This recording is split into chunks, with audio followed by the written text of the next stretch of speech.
નમસ્કાર મિત્રો, મારુતિ નંદન એજ્યુકેશનમાં ફરી આપનું સ્વાગત છે।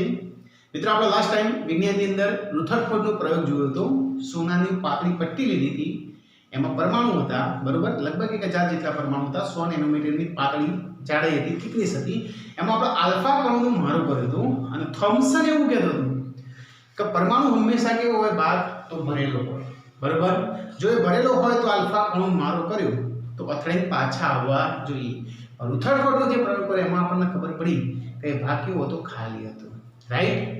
અને જે ભાગે અથડાઈને આવતા હતા એ એનું પરમાણુ કેન્દ્ર હતું, જો ખબર હોય તો, ઓકે?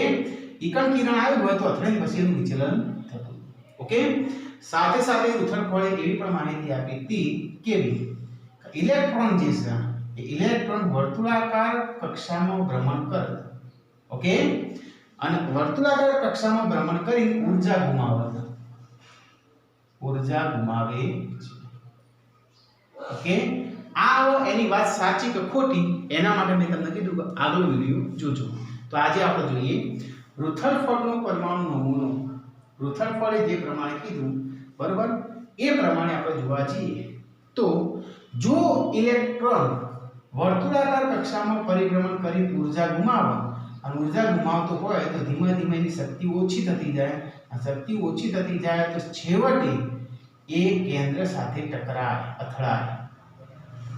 કેન્દ્ર સાથે અથડાય એટલે આ દ્રવ્ય રહે નહીં, બરોબર? અસ્થાયી થઈ ગયું, સ્થિર રહ્યું નહીં, પણ દ્રવ્ય તો સ્થાયી છે અને હાજર છે। દાખલા તરીકે આ દ્રવ્ય છે, ઓની અંદર જો ઇલેક્ટ્રોન ગોળ ગોળ ગોળ ગોળ ફરી કેન્દ્રને ટકરાતો હોય તો પછી એનો નાશ થઈ જાય, બરોબર? પણ આ દ્રવ્ય તો હાજર છે, સ્થાયી છે, બરોબર? તો અહીંયા રુથરફોર્ડ ખોટો પડે। યાદ રાખો, થોમ્સનનો ખોટો કોણે પાડ્યો? રુથરફોર્ડે।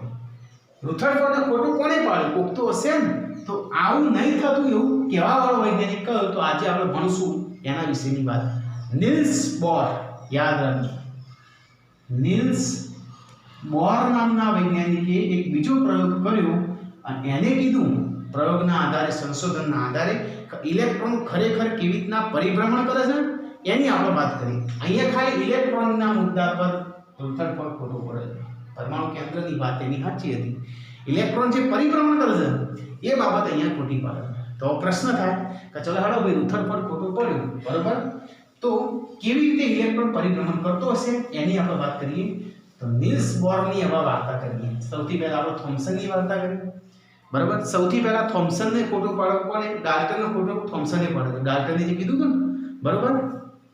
તો ડાલ્ટનથી થોમ્સન, થોમ્સનથી રુથરફોર્ડ, રુથરફોર્ડથી હવે નિલ્સ બોર। નિલ્સ બોરનું કેવું શું થાય છે તો અહીંયા જોઈએ, નિલ્સ બોરનો પરમાણુ નમૂનો।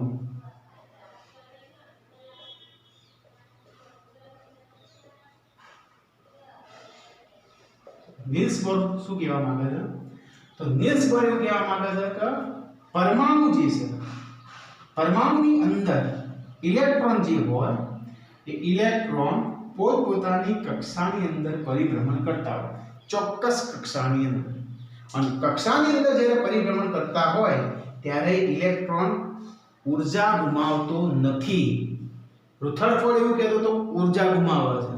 જો ઊર્જા ગુમાવે તો એક સમય આવે ઓછી ઊર્જા થાય, એની શક્તિ ઘટે, અને શક્તિ ઘટે એટલે કેન્દ્ર સાથે અથડાય। પણ એવું નથી, કેવું છે? તો એ સતત ફર્યા જ કરશે, આ જીવન ફર્યા કરશે, પણ ક્યારેય થાકશે નહીં। ફોર એક્ઝામ્પલ આવું સમજવું હોય તો પૃથ્વી અને સૂર્ય, બરોબર? સૂર્યની આસપાસ પૃથ્વી જે છે એ પૃથ્વી વર્ષોથી ફર કરે છે પણ કદી થાકતી નથી, રાઈટ?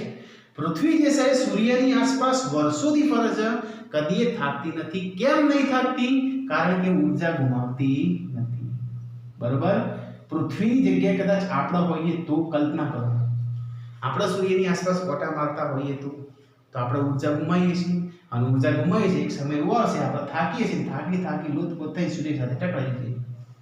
આવું રુથરફોર્ડ કહેતો હતો। આ ખાલી સમજવા માટે હું કહું છું, પણ નિલ્સ બોર એવું કહે છે કે હા, રુથરફોર્ડની એટલી વાત સાચી કે ઇલેક્ટ્રોન વર્તુળાકાર માર્ગમાં પરિભ્રમણ કરે છે, એ વાત ફાઇનલ રુથરફોર્ડની।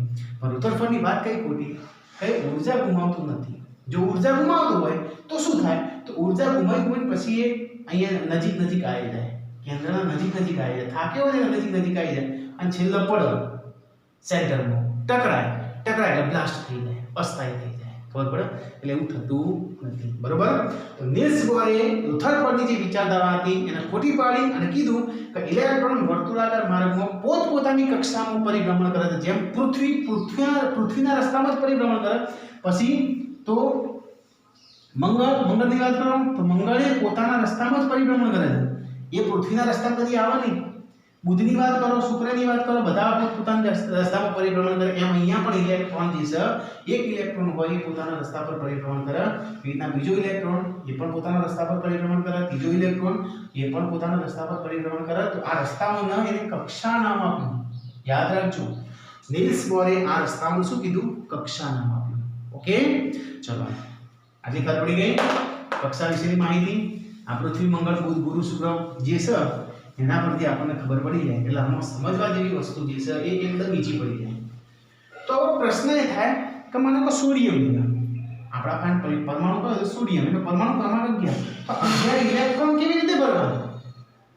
આપણે ઇલેક્ટ્રોન ભરવાની જાય તો 11 ઇલેક્ટ્રોન કેવી રીતના ભરવા? તો શું પહેલાની અંદર 11 ઇલેક્ટ્રોન આવી જાય? 1 2 3 4 5 6 7 8 9 10 11. કે પછી એનો કોઈ ચોક્કસ નિયમ છે એની આપણે વાત કરીએ, બરોબર? તો કક્ષા કોને કહેવાય? તો કક્ષાની ખબર પડી ગઈ કે ભાઈ આ ઇલેક્ટ્રોન જે વર્તુળાકાર માર્ગમાં પરિભ્રમણ કરે એને કક્ષા કહેવાય. એટલે અહીંયાથી પહેલી વ્યાખ્યા આપણા કક્ષાની આવી જાય અને કક્ષાઓ કેટલી છે એટલી ખબર પડી જાય તો આ ઇલેક્ટ્રોનની ગોઠવણી થાય, એ સિવાય થાય નહીં. ચલો કક્ષા કોને કહેવાય? ઇલેક્ટ્રોન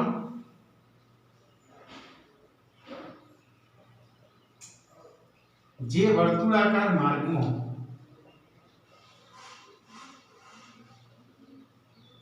ઇલેક્ટ્રોન જે વર્તુળાકાર માર્ગમાં પરિભ્રમણ કરે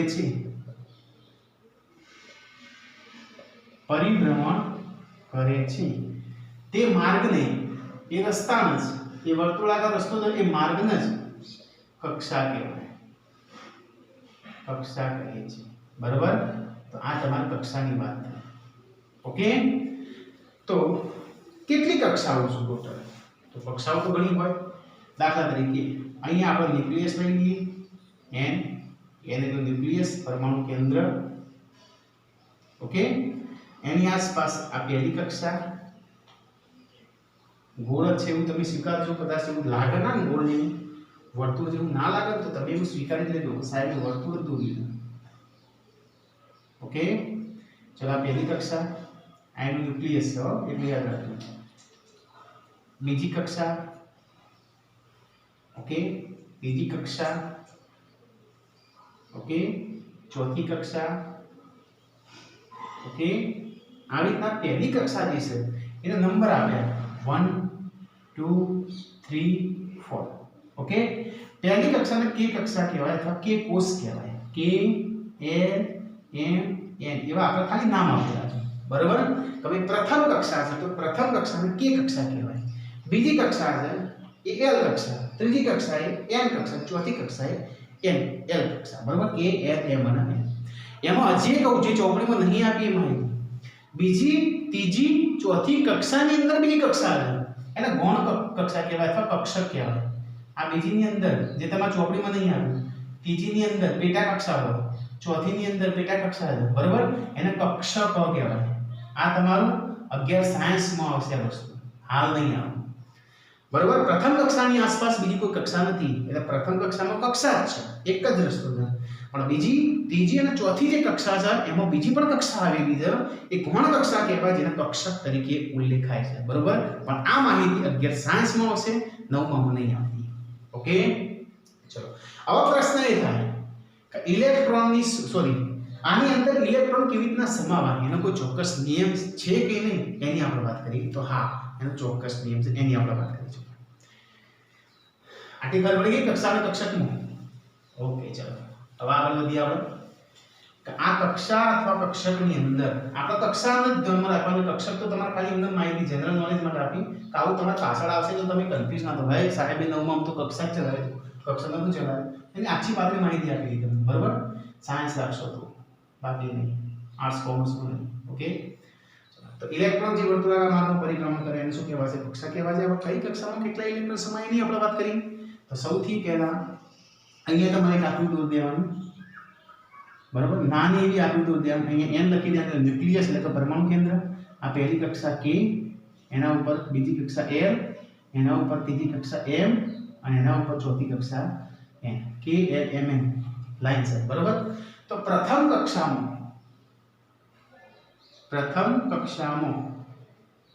એટલે પ્રથમ કક્ષા એટલે K કક્ષા, બરાબર? K કોષમાં લખો તો K કોષમાં વધુમાં વધુ કેટલા ઇલેક્ટ્રોન ભરાય? તો ખાલી જગ્યા ઇલેક્ટ્રોન ભરાય. કેટલા? તો મેં તો તમને સૂત્ર આપ્યું જ નથી, બરોબર? તો કક્ષામાં ઇલેક્ટ્રોન ભરાવાનું સૂત્ર કયું છે? તો એક તમારે અહીંયા હું લખી દઉં.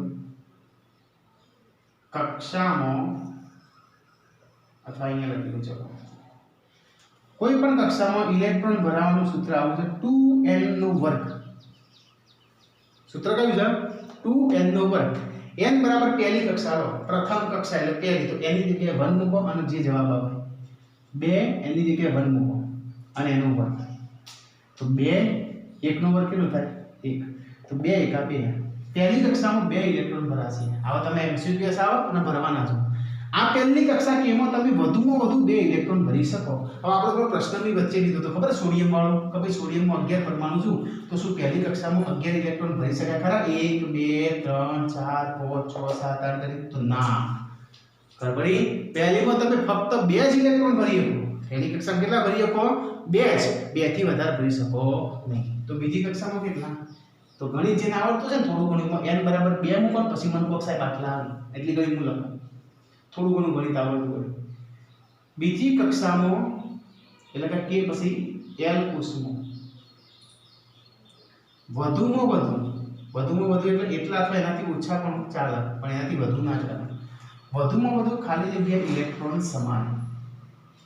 તો બીજી કક્ષામાં કેટલા ઇલેક્ટ્રોન તમે ભરી શકો? તો આ ઓના પ્રમાણે ગણતરી કરો. n ની જગ્યાએ તમે 2 મૂકો તો શું થાય? આ 2 અને આ 2 નો વર્ગ 4.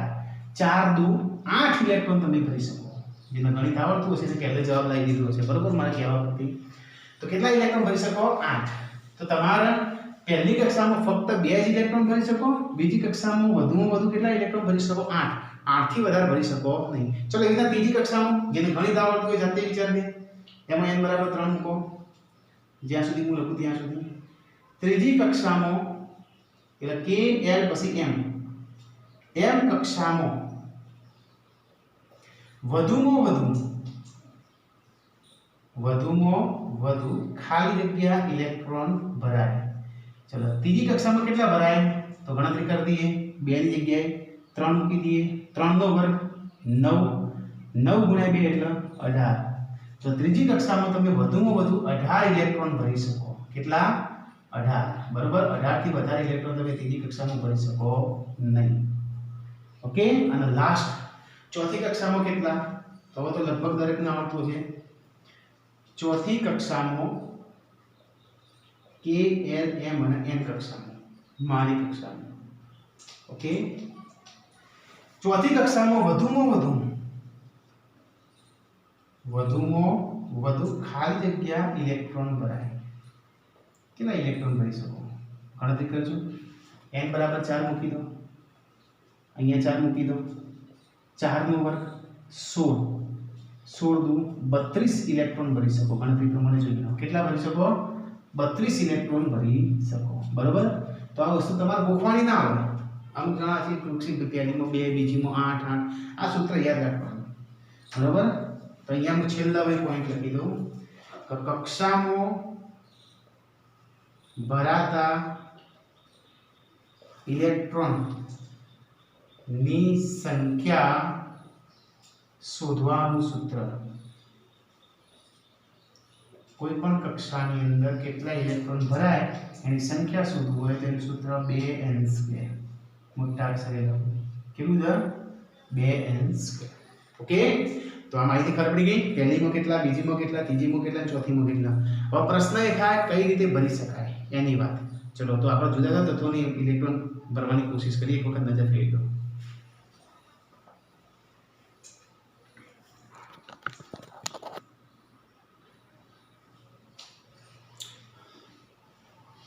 ઓકે, હવે તમને હાહિલી બેબો કાન આવડે છે ને? જે વ્યક્તિઓને હવે ફોર્મમાં આવશે હાહિલી બેબો કાન આવડતું છે ને એવી, જેને નહીં આવડતી હવે તૈયાર કરી દેવું પડશે. અત્યાર સુધી ચાલી ગયું, હવે નહીં ચાલે. તમને હાહિલી બેબો કાન આવડતું હોય તો જ તમને મજા આવશે.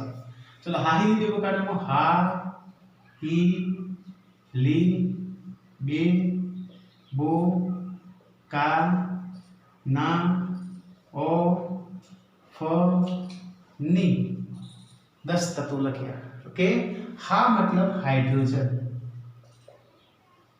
ही मतलब हीलियम, ली मतलब लिथियम, बे मतलब बेरिलियम, बो मतलब बोरॉन, का मतलब कार्बन, ना मतलब नाइट्रोजन, ओ मतलब ऑक्सीजन, फ मतलब फ्लोरीन, ની मतलब નિયમ. આ 10 તત્વો થયા, બરાબર? એટલે પરમાણુ ક્રમાંક જોવો હોય તો 1 એકલી તો આવડે દરેકને, 2 3 4 5 6 7 8 9 10. ઓકે, બીજા 10 પણ જો, પણ મારા જોડે જગ્યા નથી. આ હેલી બેબો કાના ઓફરની 100 મે એસી ફોસકલો આપો કે, બરાબર? અને તમને આવડે જ છે બધું. તો મારા હાઇડ્રોજન જે છે એ હાઇડ્રોજનની અંદર ઇલેક્ટ્રોન દર્શાવવા છે પહેલું જ. ओके, हाइड्रोजन જે તત્વ છે એ હાઇડ્રોજન તત્વની અંદર માં ઇલેક્ટ્રોન દર્શાવે કે ના દર્શાવે તે ગ્રાઉન્ડ કરવાનું, એની અંદર ન્યુક્લિયસમાં હાઇડ્રોજનનો પરમાણુ ક્રમાંક લખવાનો. ઓકે, તો હાઇડ્રોજનનો પરમાણુ ક્રમાંક કેટલો છે? એક જ, પહેલા ક્રમે છે. એટલે સેન્ટરમાં એક પ્રોટોન હોય ક્યારે ભૂલવાનું નહીં, પ્રોટોન તો લખવાના જ, બરાબર? તો એક પ્રોટોન એટલે એક p પ્લસ લખી દેવાનું. અને પહેલી કક્ષામાં વધુ કેટલા ઇલેક્ટ્રોન ભરી શકો? તો 2 ઇલેક્ટ્રોન વધુ ભરી શકો. તો 2 સુધી ભરાય તો આપણા પાસે એક જ છે, તો એક ભરી દીધું. આ તમારો ઇલેક્ટ્રોન. આવી રીતના બંધારણ પરીક્ષામાં દોસ્તો ભાઈ હાઇડ્રોજનના અંદર ઇલેક્ટ્રોન ભરીને તમે દર્શાવો, આવો પ્રશ્ન પૂછાય તો આવું ચિત્ર તમારે દોરવું પડશે, બરાબર? હજી શરૂઆત જ થાય છે, ધીમે ધીમે જો પ્રેક્ટિસ કરજો બધા તત્વો આવડી જશે. આ દસે નહીં, ખાલી 5 6 દોરે એટલે ઓટોમેટિક આવડી જશે. ચલો બીજા નંબરનું હાઇડ્રોજન પછી હિલિયમ. હિલિયમમાં આપણે ઇલેક્ટ્રોન ભરવાનું, તો હિલિયમનો પરમાણુ ક્રમાંક કેટલો છે આપણને ખબર હોવી જોઈએ.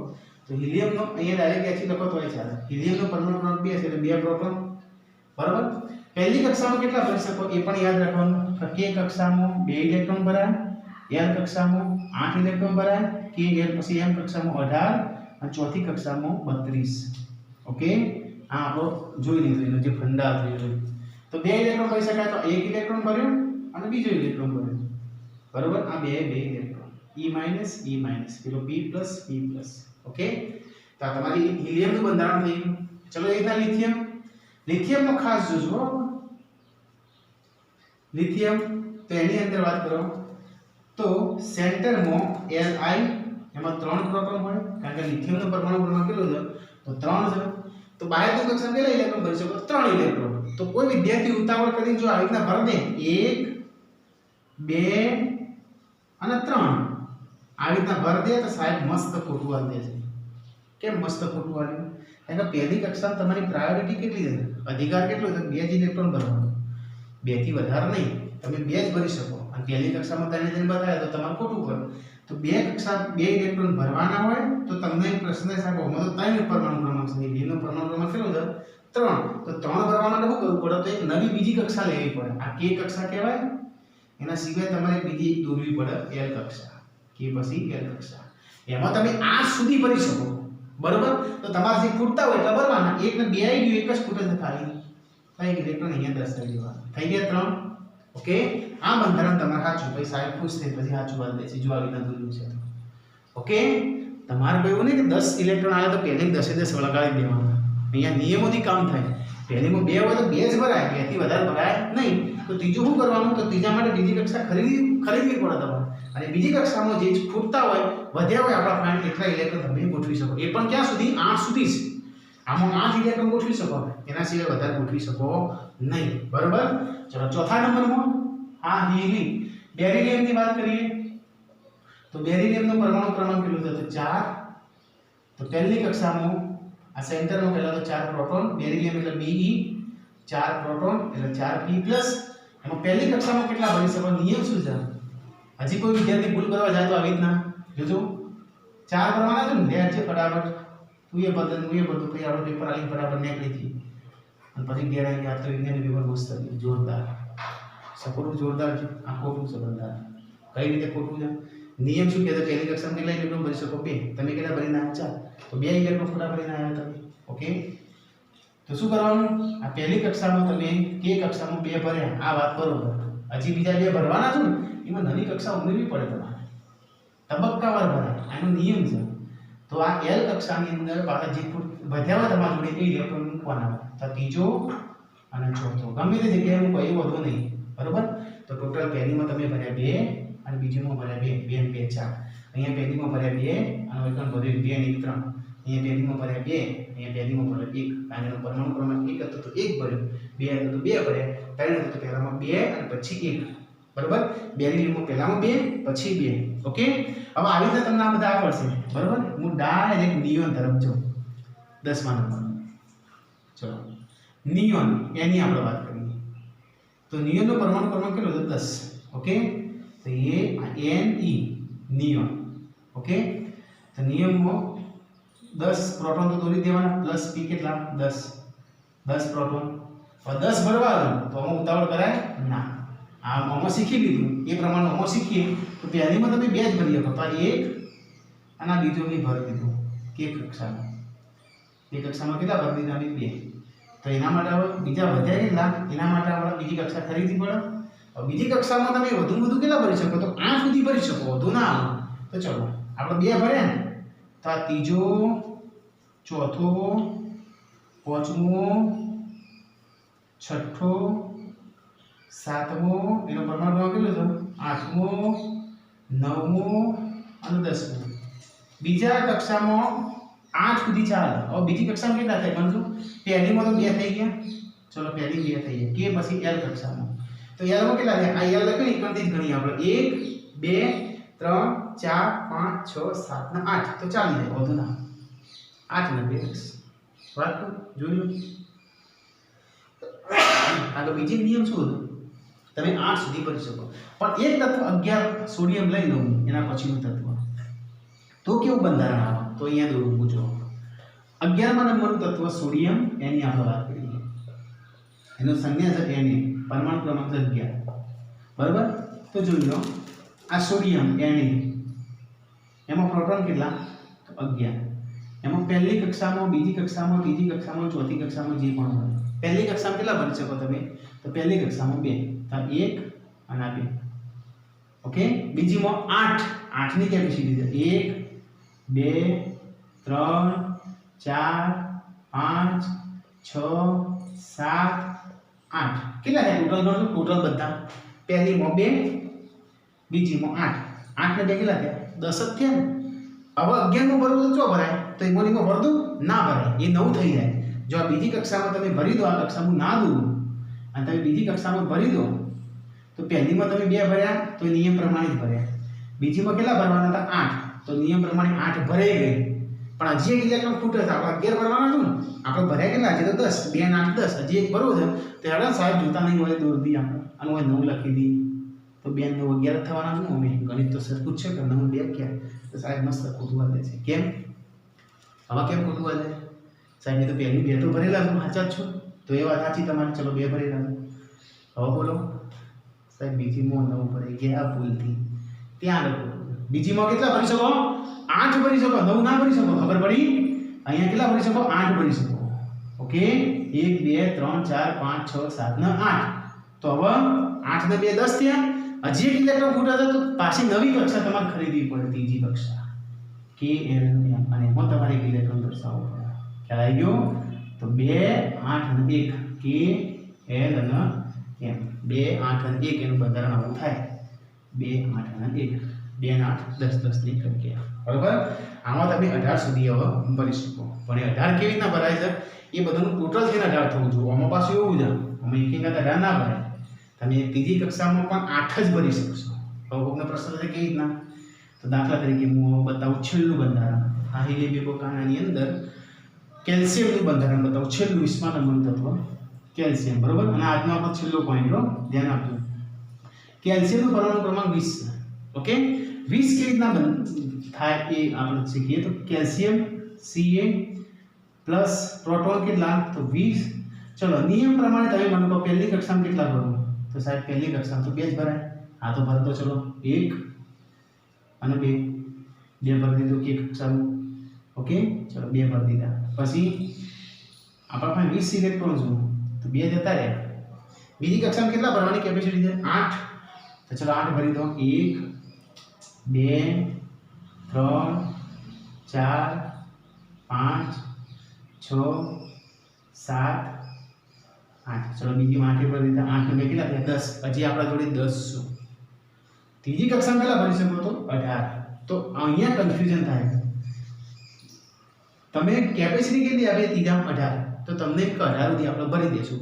આપણે 8 ને 2 10 ભરાઈ ગયા. હજી 10 ભરવાના બાકી છે અને હવે કેપેસિટી કેટલી 18 ની તો 10 એ 10 તમે ભરી શકો. પણ એવી રીતના 18 નહીં થતા. ત્રીજી કક્ષામાં પણ તમે 8 જ ભરી શકો. ત્રીજી કક્ષામાં કેટલા ભરી શકો 8 જ. 1 2 3 4 5 6 7 8. તો કોકના હોશિયાર વિદ્યાર્થીઓને પ્રશ્ન હતો 18 કા લખ્યા 8 ના લખાય 2 8 8 એ ના લખાય ના 18 કેમ લખ્યા છે કારણ કે બધાનું ટોટલ કરો તમે આ બધાનું તેનું ટોટલ કરો કેટલું થાય 2 ને 8 10 10 ને 8 18 એ ટોટલ 18 લખ્યું. કન્ફ્યુઝન દૂર થઈ ગયું. ત્રીજી કક્ષામાં 18 લખેલા છું પણ 18 ત્રીજી કક્ષામાં ભરાતા નથી. ત્રીજી કક્ષામાં 8 જ ઇલેક્ટ્રોન ભરાય. તો પછી પ્રશ્ન થાય 18 કેમ લખ્યા તો 18 એ 3 નું ટોટલ લખી દે ભાઈ. અત્યાર સુધી 18 ઇલેક્ટ્રોન ભરાઈ ગયેલા છે કમ્પ્લીટ. આપણે કેટલા ભરવાના છે 20. હજી 2 બાકી છે. તો ચોથી કક્ષા ખરીદવી પડશે. બરોબર ચોથી કક્ષા ખરીદો અને ચોથી કક્ષામાં બીજા 2 ઇલેક્ટ્રોન ભરો ત્યારે તમારે 2 8 8 2 કેલ્શિયમનું બંધારણ થાય કમ્પ્લીટ. તો આ ડાઉટ ફૂલ હોય કોઈને સમજાવ્યું ના હોય તો આપણે જ્યારે ઓફલાઈન ટ્યુશન ચાલુ થાય તો મારા જોડે આવજો આપણે શીખવાડી દઈશું. તો આ થોડાક 1 2 3 4 5 6 7 7 20 7 એવી શીખવાડે. બાકીના 13 ની ઇલેક્ટ્રોન્સના તમારે કરવા છે. અને હું તો ખૂબ 20 ની જાતે કરો ચોપડાની અંદર તો બેસ્ટ. બરોબર તો આજે જ મંડી પડો 1 થી 20 તત્વોની ઇલેક્ટ્રોન રચના જે છે આ ઇલેક્ટ્રોન રચના કહેવાશે. એ ઇલેક્ટ્રોન રચના દોરીને તમે મને આજે ફોટા મોકલો. આજે નહીં તો કાલે 1-2 દિવસની અંદર મોકલી દો. બરોબર આ તમારું હોમવર્ક. પ્રેક્ટિસ જેટલી થશે એટલું સારું. બરોબર આજ આટલું સુધી રાખી બાકીની બધી વાત સોમવારે.